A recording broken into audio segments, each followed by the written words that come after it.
Assalamualaikum warahmatullahi wabarakatuh. Selamat datang di channel Games Academy. Pada video ini merupakan terkait dengan episode keempat, membahas tentang fungsi matematika pada MATLAB atau Matrix Laboratory, yang membahas tentang yang pertama yaitu fungsi matematika dasar pada MATLAB. Yang kedua membahas fungsi trigonometri menggunakan MATLAB. Yang ketiga adalah fungsi pembulatan menggunakan MATLAB. Nah, yang pertama membahas tentang fungsi matematika dasar menggunakan MATLAB. Yang pertama yaitu fungsi akar kuadrat, fungsi akar bilangan real, eksponensial Euler, nilai absolut, logaritma natural, logaritma basis 10, dan faktorial. Nah, nanti akan dipelajari di fungsi matematika dasar. Nah, di sini saya akan mencontohkan dalam penggunaan fungsi matematika dasar menggunakan MATLAB menggunakan command window. Yang pertama fungsi akar kuadrat, yaitu menggunakan bentuk umum yaitu SQRT buka kurung nilai yang akan dikuadratkan, misal 25 tutup kurung, kita enter. Nah, jawabannya adalah 5. Menggunakan bentuk umum SQRT untuk akar. Nah, yang kedua fungsi akar bilangan real, menggunakan bentuk umum NTHROT buka kurung nilainya, lalu kita masukkan nilai n nya misalnya adalah 5. Nah, didapatkanlah bilangan realnya. Lalu yang ketiga yaitu eksponensial Euler dengan rumus E pangkat X. Jadi bentuk umumnya yaitu EXP buka kurung, yang akan dipangkatkan misalnya pangkat 1, eksponensialnya 2,7. Nah, selanjutnya yang keempat yaitu nilai absolut. Nah, kita mencari nilai absolut menggunakan MATLAB. Yang pertama bentuk umumnya itu absolut ABS, misalnya minus 70. Didapatlah nilai absolutnya. Selanjutnya yaitu tentang logaritma natural, menggunakan bentuk umum log buka kurung nilai yang dia akan dilogaritmakan, misalnya angka 1 tutup kurung, dapatlah nilai logaritmanya. Lalu logaritma basis 10, menggunakan bentuk umum log 10.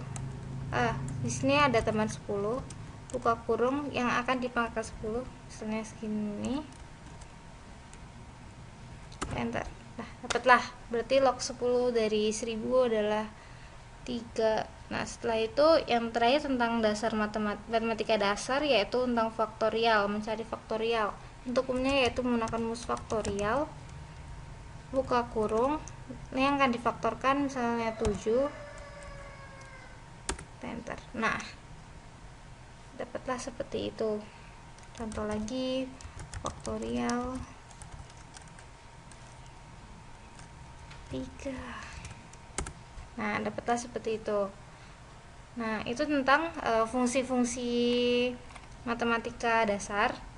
Nah, yang kedua membahas tentang fungsi trigonometri matematika, yaitu membahas yang pertama ada sin dalam derajat, ada cos dalam derajat juga, ada tan dalam derajat.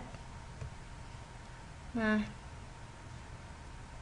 selain itu juga kita dapat mencari trigonometri dengan menggunakan asin, akos, aktan, dan sebagainya. Di sini trigonometri hampir sama miripnya. Nah, contohnya seperti ini. Ini saya hapus dulu.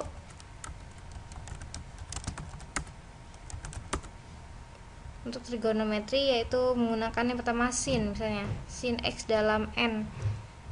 Misalnya kita sin buka kurung, misalnya yang kita masukkan sin, kalau bukan berarti dalam radian kita menggunakan pi per 1 sin 90. Nah, ini kalau misalnya sin dalam derajat, yang ini sin D. Nah, dia akan sama dengan sin pi per 2. Jadi perbedaannya di sini yang pertama itu dalam radian, dan yang ini terakhir ada yang saya kerjakan adalah sin dalam derajat. Yang dalam derajat perbedaannya menggunakan D belakangnya, sin D untuk yang dalam derajat. Begitu pula dengan cos juga sama saja. Cos 80 ini dalam radian, jadi bentuknya seperti ini. Misalnya kalau cosnya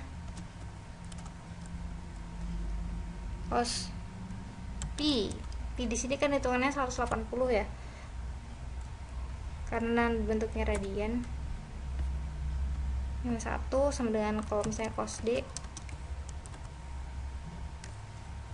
180. Nah, sama kan, cos dalam bentuk yang pertama tadi adalah cos dalam bentuk radian, dan yang kedua ini cos dalam derajat. Selanjutnya adalah tan.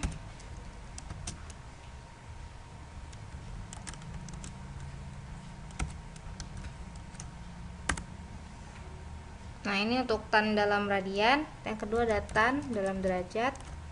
Saya 45 kan ya. Nah, ini contohnya trigonometri dalam bentuk sin, cos, dan tangen. Yang tangennya dan yang lainnya bisa menggunakan rumus yang sama. Hanya kalau misalnya menggunakan untuk dalam bentuk radian, dia nggak perlu tambah D, tapi kalau untuk dalam bentuk derajat, dalam bentuk bisa ditambahkan D, cos D, tan D gitu. Nah, inilah dari fungsi dari trigonometri. Selanjutnya kita lanjut dengan fungsi pembulatan. Fungsi pembulatan ini membahas yang pertama pembulatan ke bilangan bulat terdekat, lalu yang kedua pembulatan ke bawah, yang ketiga pembulatan ke atas, yang keempat pembulatan ke minus tak hingga, yang kelima menampilkan sisa pembagian X bagi Y, lalu yang terakhir signum function nilai 1, yang nilai 1 tuh untuk X lebih dari 0, nilai min 1 untuk X kurang dari 0, dan 0 untuk X sama dengan 0. Nah, itu signum function.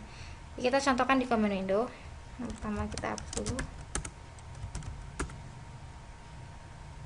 Yang pertama pembulatan ke bilangan bulat terdekat, yaitu menggunakan bentuk umum round. Misalnya kita bisa 9,6 ditambah 9,874. Nah, ini langsung dalam bentuk bulatan terdekat. Nah, itu yang pertama. Terus yang kedua pembulatan ke bawah, yaitu bentuk umumnya menggunakan fix. Misalnya 9,999. Nah, dia akan pembulatan ke bawah. Untuk pembulatan ke atas, selanjutnya yang ketiga pembulatan ke atas, yaitu menggunakan bentuk umum sail.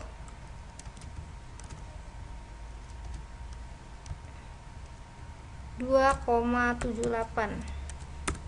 Nah, dia akan membulatkan ke atas. Lalu yang keempat yaitu ke minus tak terhingga, menggunakan bentuk umum floor. Misalnya kita masukkan min 4,9.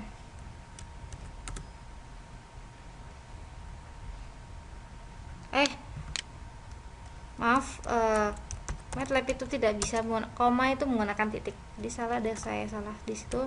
Kita min 4,9. Koma itu di MATLAB menggunakan titik. Nah, seperti itu. Lalu yang kelima menampilkan sisa pembagian X bagi Y menggunakan rem. Misalnya 18 bagi ini nilai X nya yang dibagi, terus Y nya itu yang akan membagi, kira-kira yang bakal sisa itu misalnya 5, 3 sisanya gitu. Nah, selanjutnya yang terakhir yaitu signum function, yaitu menggunakan rumus SIGN Misalnya tadi kan bilang nilai 1 itu berarti x-nya lebih dari 0. Kalau nilainya minus 1 berarti x-nya kurang dari 0. Nah 0 itu nilai 0 tadi. Jadi kayak si 0 berarti kan tadi jawabannya adalah 0. Nah jawabannya 0 lagi untuk hidden function ini. Misalnya kalau misalnya x-nya lebih dari 0 maka jawabannya adalah 1 kan. Jadi 70 misalnya. Nah berarti 1 bener kan. Terus yang ketiga yang terakhir kalau misalnya hidden functionnya itu nilainya kurang dari 0 maka dapatnya minus 1. Kurang dari 0 misalnya dia sigennya minus 5 berarti dia minus 1. Nah bener kan. Nah, baiklah, selesai dari saya tentang fungsi matematika pada MATLAB. Saya tutup. Wassalamualaikum warahmatullahi wabarakatuh.